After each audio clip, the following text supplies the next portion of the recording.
Let's move on sa highlighter, parang Lumindol. Oh no! Parang Lumindol. Huwag ko lang nakaramdam.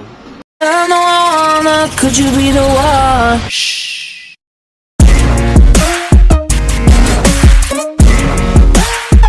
Good, good.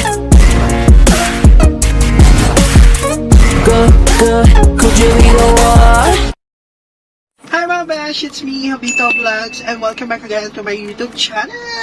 Ayan, excited ako ngayon kasi mag-unboxing plus review na naman tayo at tagal ko siyang inantay 2 months yata, 3 months at nandito na siya!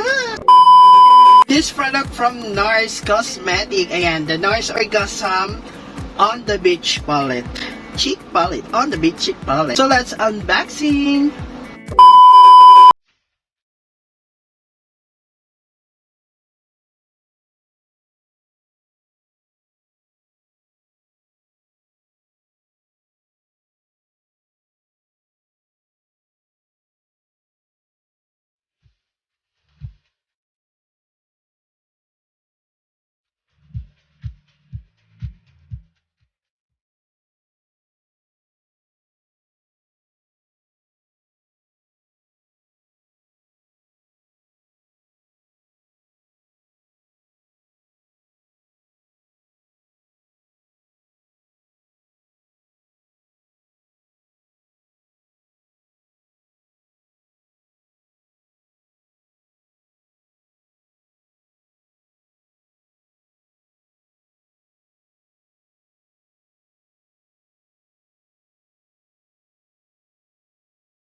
Yan, ang ganda niya, besh. Look, the palette. Ayan, lakas-bakas siya. Ang ganda niya, mga besh. Actually, meron ako ditong palette from Nars. And then, itong exposed palette.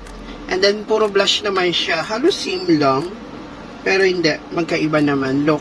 Ito yung exposed. Ito yung beach palette. Orgasm. Halos magkasilaki lang sila nung exposed palette ko. So, gagamitin natin siya, mga besh, for eyeshadow, contour, and then blush, and then highlight. Ayan, so try na natin. Napaglagay na ako, mga besh, ng eyeshadow primer, and then, ayan, so mag-start muna tayo sa mata. Ilalagay muna natin, mga besh, itong Montezuma, itong shade ng Montezuma. Ayan.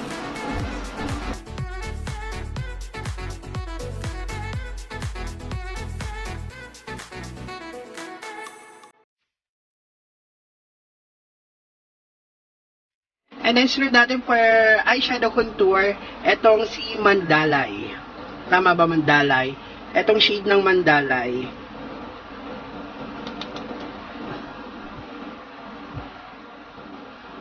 Yung fairness, pwede siyang eyeshadow, mga besh. Or ano lang, for fresh.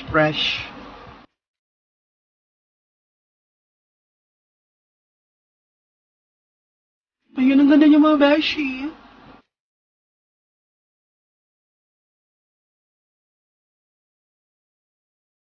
Isunod natin itong shade ng Zuma, itong nasa dulo. Ayan, so magpalit tayo ng brush.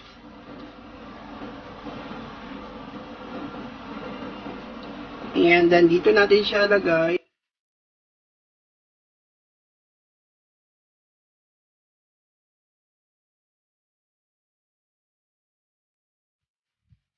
Ayun, fairness sa palit na to, ang ganda niya. And then I use my finger, gamitin natin tong snapless. Itong highlighter na nasa gitna.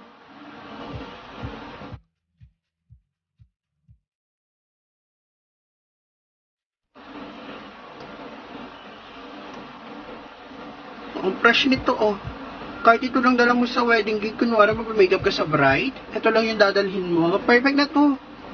Hindi na kailangan ng maraming palette. Ayan, so babalikan ko lang tong si Mandalay. Sa kayo nakuha ng Nars yung mga shade nila. Ayan, so kalat ko lang ng ganyan. Fairness. Ang ganda niya. Natutuwa ako. Ayan, so mga besh, maglalagay lang tayo dito sa ilalim. Ayan, so itong gamitin ko, si Suma.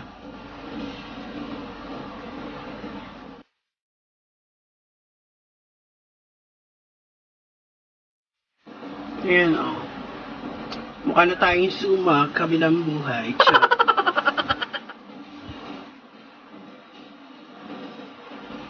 Namumula na mata ko, mga besh. Kasi this oras na ng gabi, alas 11 na yato or mag-aalas 11 na ng gabi. And then, lagyan natin itong si Mandalay pa rin. Ayan, mga besh. Dito lang sa dulo.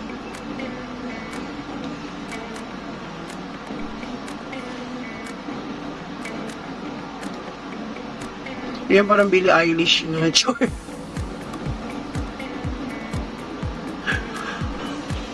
Perfect! Ayan, so let's move on na sa ating face. Ayan, so magko-contour muna tayo. Ayan, then gagamitin natin si Mandalay. Etong shade ng pangatlong shade.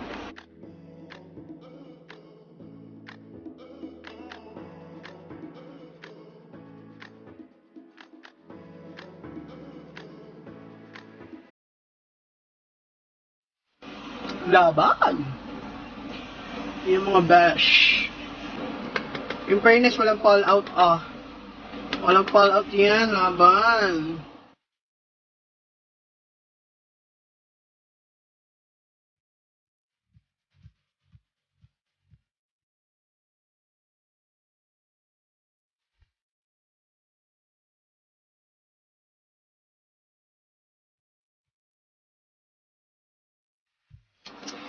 Ayan, so sa blush na tayo mga besh. And then, ang gagamitin natin, etong nasa dulo. Ayan, si Suma sa kasi, paghahaluin natin si Suma sa kasi Orgasm. Ayan, so mix natin.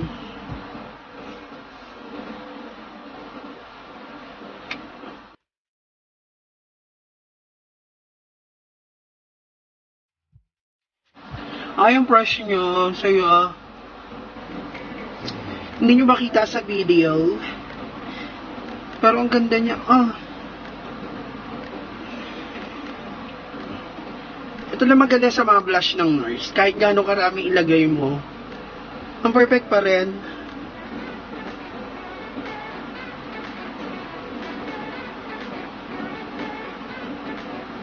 Try ko rin lagyan ito. Itong Montezuma.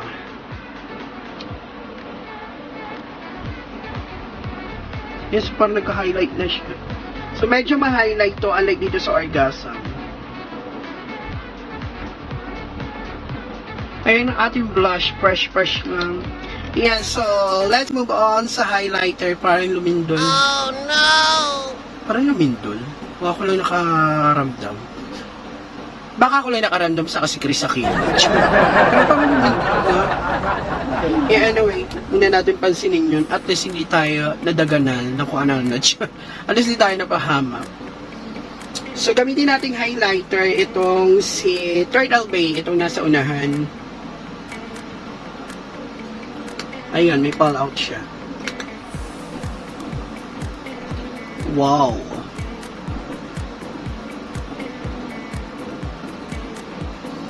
Ganda nyo.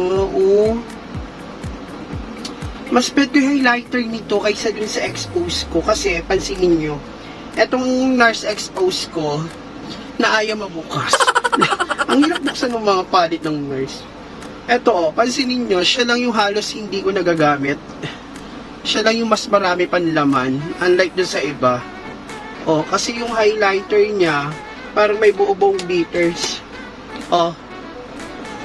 Ayan, hindi lang kita sa video, pero pag sa personal, Ang pangit niya tignan kasi may mga buong glitters. Ayan, then ilagay natin itong si necklace or knuckles. Ayan, itong highlighter na to dito sa ating nose bridge.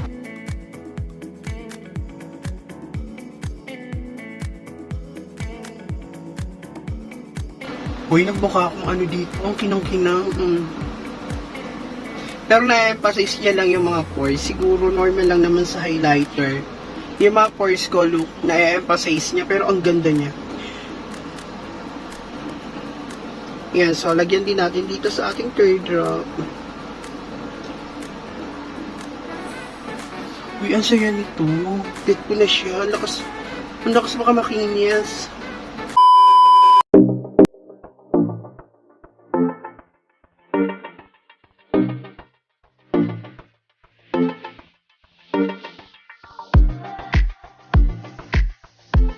In fairness sa palette na to, ang saya-saya ko, unlike sa naramdaman ko before sa Nars expose ko. Pero happy rin naman ako.